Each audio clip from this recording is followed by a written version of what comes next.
जय हिंद साथियों, स्वागत है आप सभी का हमारे यूट्यूब चैनल अवतार स्टडी में। मैं आशुतोष आज आपके लिए लेके आया हूँ प्रतिशत की इस महान श्रृंखला में आय व्यय पर आधारित प्रश्न। ऐसे प्रश्नों को शामिल किया गया है जो कि एग्जाम के नज़रिए से बहुत ही महत्वपूर्ण है। तो बिना देरी करते हुए बढ़ते हैं अपने प्रश्नों की ओर। आपके सामने आज का पहला प्रश्न है, राम का व्यय और बचत अनुपात 3:2 के अनुपात में है। उसकी आय में 10% की वृद्धि होती है और उसका व्यय भी 12% बढ़ जाता है। उसकी बचत में कितनी वृद्धि होती है? तो साथियों यहाँ पे देखते हैं कि राम का व्यय और बचत का अनुपात दिया है, तो आप समझते हैं कि आय बराबर क्या होता है। आय बराबर व्यय प्लस बचत। क्यों? क्योंकि अगर हम जितना कमाएंगे उतना में अगर कुछ व्यय करते हैं तो जो बचत होगा अगर दोनों को जोड़ देंगे तो आय के बराबर ही हो जाएगा। अब यहाँ पे देखते हैं आय कितनी है। आय हमें दिया ही नहीं है, व्यय और बचत के रेशियो में दिया है। तो व्यय कितना है? 3 है और बचत कितना है? 2 है। ये रेशियो है, यह 300 भी हो सकता है, 3000 भी हो सकता है, 3 लाख भी हो सकता है। इससे हमारा कोई मतलब नहीं है कि कितना है, क्योंकि ये अनुपात है, कुछ भी हो सकता है यहाँ पे मान। तो आय कितना होगा? व्यय अगर 3 है, बचत 2 है, तो आय कितना होगा? 5 होगा। अब प्रश्न में आगे क्या कह रहा है उसी हिसाब से हम आगे लिखेंगे। उसकी आय में 10% की वृद्धि होती। आय में 10%, आय में 10% की आप वृद्धि कर दीजिए। और उसके व्यय में भी 12% बढ़ जाता है। व्यय में भी 12% बढ़ रहा है तो आप 12 बढ़ा दीजिए। तो उसकी बचत में कितने परसेंट की वृद्धि होगी? हमें नहीं पता है साथियों कितने परसेंट की वृद्धि होगी, वही तो निकालना है। तो मान लेते हैं कि उसके बचत में x परसेंट की वृद्धि होती है, तो हम यहाँ पर x से मल्टीप्लाई इसमें कर देंगे। आय बराबर आप इसको बराबर रख दीजिए, यहाँ प्लस है तो प्लस लगाए। क्यों? क्योंकि व्यय और बचत को जोड़ने पर ही आय आती है, इसलिए इक्वेशन का आप बराबर रख सकते हैं। अब देखिए 10 बचे 50% हो जाएगा, 12 तियाँ 36% हो जाएगा, प्लस 2x हो जाएगा। अब ये इधर जाएगा पक्षांतर। आप कक्षा 6, 7, 8 में तो बहुत लगाए होंगे। 50% में अगर 36% घटा देते हैं और बराबर 2x कर देते हैं तो घटा देंगे कितना आएगा? 0 में से 6 नहीं घटेगा, एक उधार लेंगे। 10 में से 6 गए 4, यहाँ बचेगा 4 में से 3 गए 1। 14 बराबर 2x, तो x की वैल्यू कितना आएगी? 7 आएगी। जी हाँ, 7 आएगी। क्यों सर? क्योंकि 2 से भाग देंगे तो कट जाएगा। तो यहाँ पर हमारा आंसर कौन सा सही हो रहा है? विकल्प सी सही हो रहा है, 7%। तो चलिए बढ़ते हैं दूसरे प्रश्न की ओर। यहाँ पर अगला प्रश्न है। अगला प्रश्न आपके सामने स्क्रीन पर है। रमन अपनी आय का 80% व्यय कर देते हैं। यदि उसकी आय में 25% की वृद्धि होती है तथा उसके व्यय में 10% की वृद्धि है तो उसके बचत में कितने प्रतिशत की वृद्धि होगी? तो यहाँ पे देखते हैं, बहुत ही अच्छा और उम्दा किस्म का प्रश्न है। रमन अपनी आय का 80% व्यय करता है। अब उसकी आय कितनी है? आय कितनी है? 80%। नहीं साथियों, यहाँ पे थोड़ा सा मिस्टेक हुआ है। आय का 80% व्यय करता है, तो आय कितनी है? मान लेते हैं कि आय उसकी 100 है और आय का 80% व्यय करता है। अब आय मतलब अगर हमने 100 माना है तो 100 का 80% कितना होता है? 80 ही होता है, 80 ही होता है। तो यहाँ पर व्यय कितना हो जाएगा? 80। और उसके बाद यदि उसकी 25% वृद्धि होती है, किसमें? आय में। अभी देखिए यहाँ पर इस प्रश्न को थोड़ा सा रुक जाइए, यहाँ पे और देख लीजिए। आय 100 है और व्यय 80 है, तो बचत उसका कितना होगा? बचत उसका 20 हो जाएगा। अब यहाँ पे फार्मूला वही वाला लिखते हैं, आय बराबर व्यय प्लस बचत। आय कितना है? 100 है। अब देखिए 100 है, आप इसको इस रेशियो में जो है 100, 80 और 20 के बीच में है, इसको आप काट सकते हैं। 20 चौको 20 पंचे 100, 20 चौको 80, 20 एक कम 20, 5, 4 और 1 के अनुपात में आ गया। तो यहाँ पर आय हम कितना रख सकते हैं 5। इसलिए हमने साथी इसको ऐसे किया ताकि ये छोटा रहे और संख्या ज़्यादा बड़ी रहेगी तो हमें जोड़ने घटाने में थोड़ा सा समस्या होगी, इसलिए आसान कर लेते हैं। और व्यय कितना है 4 है और बचत कितना है 1। अब देखिए यहाँ पे, अब उसी वापस पे आइए, उसी लाइन पे आइए। यदि उसकी आय में 25% की वृद्धि होती है, 25% की वृद्धि होती है किसमें, आय में, तो 25% यहाँ वृद्धि कर दीजिए। और व्यय में कितने परसेंट की वृद्धि हो रही है 10% की, तो यहाँ पर 10% की वृद्धि कर दीजिए। बचत में तो पूछा है तो हम इसको यक्स मान लेते हैं। अब देखिए यहाँ बराबर है, यहाँ प्लस लगा दीजिए। 25 पंचे 125, 25 पंचे 125 और यहाँ पर हो जाएगा 4 दहम्मा 40% और यहाँ पर हो जाएगा प्लस 1 का गुणा यक्स में करेंगे तो यक्स आ जाएगा। 40 इधर से इधर जाएगा, पक्षांतर हो घट जाएगा, तो 125 में परसेंट में 40% घटेगा तो कितना आएगा, यहाँ पर 85 आ जाएगा। 85% बराबर x। और x किसको माने हैं, उसकी बचत में कितने परसेंट की वृद्धि होगी, इसी को तो x माना है। x की वैल्यू कितना है 85%, यानी 85% वृद्धि होगी। यहाँ पर कोई विकल्प नहीं मिल रहा था, ये थोड़ा सा मिस्टेक हो गया, यहाँ पे बना लीजिए 85%। विकल्प हमारा कौन सा सही हो गया, विकल्प हमारा डी सही होगा। उम्मीद है कि आप सभी परीक्षार्थियों को यह प्रश्न बहुत ही अच्छे समझ में आया होगा। तो और आगे बढ़ते हैं तीसरे प्रश्न की ओर।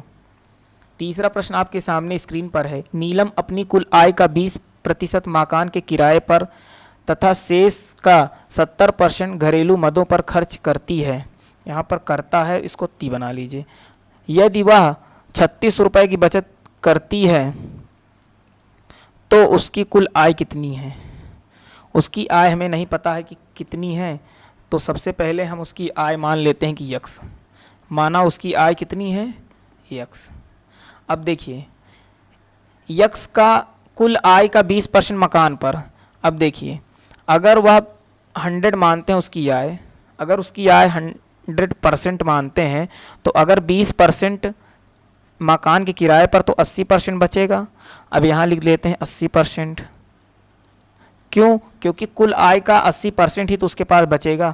अब शेष का यानी ये शेष ही तो है, उसके पास बचा जो है 70% घरेलू मदों पर। अब देखिए 70% अगर वो खर्च कर देगा घरेलू मदों पर, 100% में अगर 70% घरेलू मदों पर खर्च कर बचेगा कितना, अब 30 बच रहा है, यानी इतने का अब 30% बचेगा। तो 30% कितना बचेगा निकाल लेते हैं, तो 30/100 कर दीजिए। अब देखिए ये तो हमारी पूरी बचत हो गई और यहाँ पर लास्ट लाइन में दिया था कि 36 रुपये बचत करती है। रुपए में कितना बचत कर रही है 3600 रुपये। यहाँ पर रुपए में कितना बचत कर रही है 3600 रुपये की बचत हो रही है। और यहाँ पर प्रतिशत के हिसाब से देखा जाए तो हमारा ये वाला इक्वेशन बना है वो भी बचत का, तो दोनों बराबर रख सकते हैं। जी हाँ बराबर रख सकते हैं।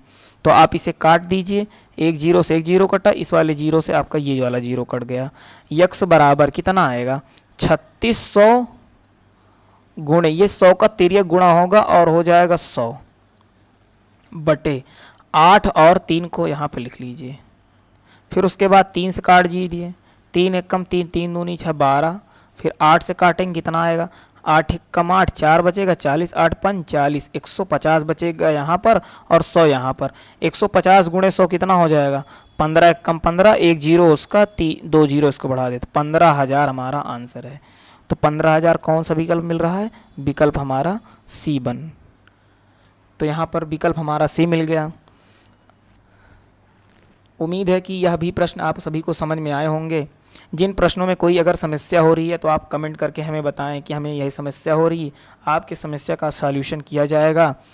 अगर आपको वीडियो पसंद आ रहा है तो हमारे अवतार स्टडी चैनल को सब्सक्राइब करके बेल आइकन पर आप क्लिक करके आप नोटिफिकेशन पा सकते हैं। कोई भी एग्ज़ाम आप वनडे देने जा रहे हैं, वनडे एग्ज़ाम कोई भी परीक्षा हो, वो चाहे किसी विभाग की परीक्षा हो, अगर गणित के प्रश्न उसमें आ रहे हैं तो आप हमारी प्लेलिस्ट के सारे वीडियो को देखिए, ताकि आप रिवीजन के तौर पर देखेंगे तो सारे प्रश्न यहाँ पे मिल जाएंगे और एक भी प्रश्न प्रतिशत का नहीं छूटेगा। तो बढ़ते हैं प्रश्न चौथे की ओर।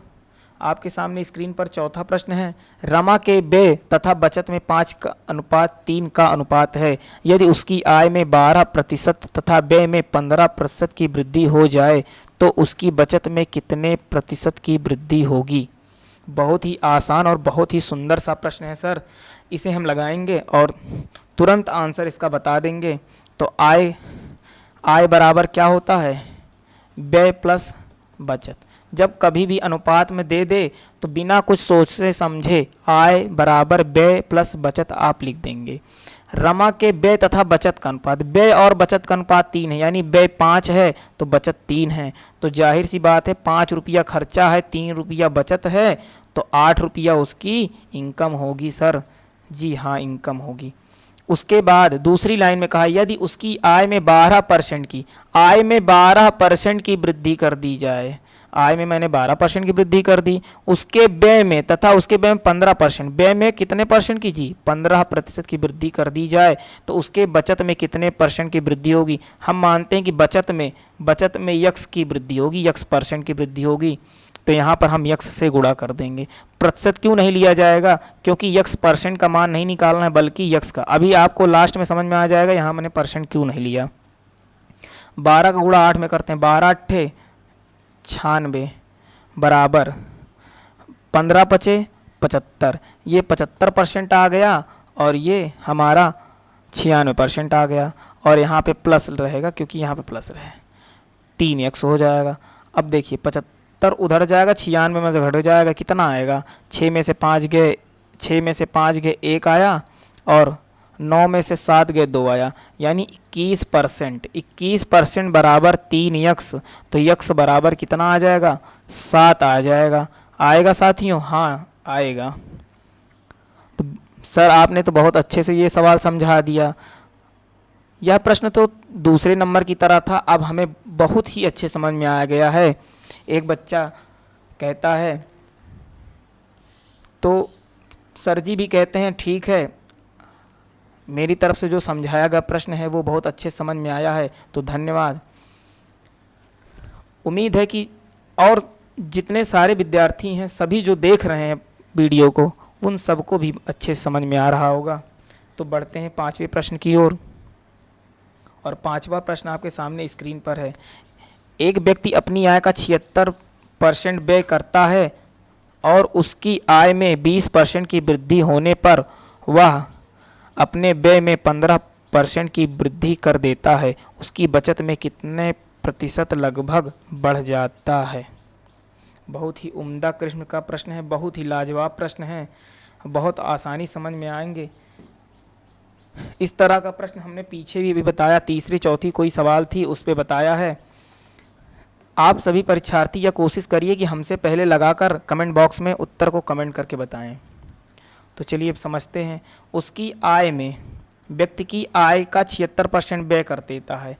अगर मान लेते हैं कि उसकी आय 100 रुपये है, आय कितना है 100 है, और व्यय कितना हो रहा है, कह रहे हैं कि आय का 76%। अगर 100 का 76% आप निकालेंगे तो कितना आएगा, 76 ही आएगा, यानी व्यय वो 76 रुपये ही कर दे रहा है।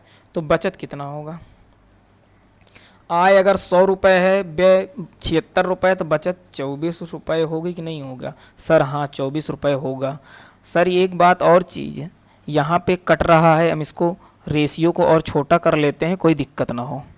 तो आप 4 से काट दीजिएगा तो 25 आएगा, 4 से इसे काटेंगे तो 19 आएगा, और इसे 4 से काटेंगे तो कितना आएगा, 6 आएगा। हाँ जी आएगा 6। तो फिर आगे बढ़ते हैं। आय और व्यय का जो अनुपात दिया उसी हिसाब से लगाएंगे। आय बराबर क्या होता है, व्यय प्लस बचत। अब देखिए आय कितनी है 25 है, व्यय कितना है 19 है, बचत कितना है 6 है। अब देखिए आय का 20% में वृद्धि हो रही है तो यहाँ हम 20% की वृद्धि कर देते हैं। व्यय में कितने परसेंट की वृद्धि हो रही है जी, 15% की वृद्धि हो रही है, तो हम 15% की वृद्धि कर देते हैं। और यहाँ पर पूछा क्या, उसके बचत में कितने प्रतिशत की लगभग बढ़ जाएगा। उसके बचत में वृद्धि पूछ रहा है तो हम मान लेते हैं कि यक्स की वृद्धि होगी, यक्स की वृद्धि होगी। तो यहाँ पे गुणा कर दीजिए, 25 दूना 50, 15% हो जाएगा, और 19 का गुणा अगर 15% में करते हैं तो कितना आता है 285। कितना आएगा 285% आएगा, गुणा करके देख लीजिएगा 6x हो जाएगा। अब ये देखिए 285 अगर 500 में से घटेगा, क्यों? क्योंकि पक्षांतर होगा तो 500% में से 285% घटेगा और इधर बराबर 6x बचेगा। अब घटा के देखिए कितना आएगा, घटा के हम देखते हैं तो कितना आता है, ये घटाइए 10 में से 5 गए 5, यहाँ बचेगा 9, 9 में से 8 गए 1, यहाँ बचेगा 4 में से 2 गए 2, 215% बराबर 6x। अब x की वैल्यू कितना आएगा, 6 से सर इसमें भाग देंगे तो कितना आएगा, 6 का भाग 215 में दीजिए, कितना आएगा जी, कितना आएगा 35.83 के लगभग आएगा। आप भाग देकर देख लीजिए। उसके बाद यहाँ पे क्या करेंगे, विकल्प का चयन करेंगे। विकल्प देखते हैं तो कोई विकल्प नहीं मिल रहा है, लेकिन यहाँ पे कहा है लगभग में बताना है, तो आपको लगभग में कितना है, यह 35.5 यानी 35.50 से ज़्यादा है, तो यानी किस में जा रहा है, लगभग 36 के, तो यानी हमारा ऑप्शन बी सही हो जाएगा। उम्मीद है कि आप सभी परीक्षार्थियों को यह वीडियो पूरी तरह से समझ में आया होगा। जितने प्रश्न बताए हैं वो एग्ज़ाम के लिए बहुत ही महत्वपूर्ण है, तो आप इसे एक बार देखिए, 2 बार देखिए, 3 बार। नहीं समझ में आता है तो आप कमेंट करके बताएं। कभी कभी क्या होता है कि कोई विद्यार्थी कमज़ोर रहता है और एक बार में नहीं समझ में आता, तो वह वीडियो को 3 से 4 बार देखेगा तो ज़रूर समझ में आएगा। तो आपने वीडियो को ओवर करते हैं। धन्यवाद।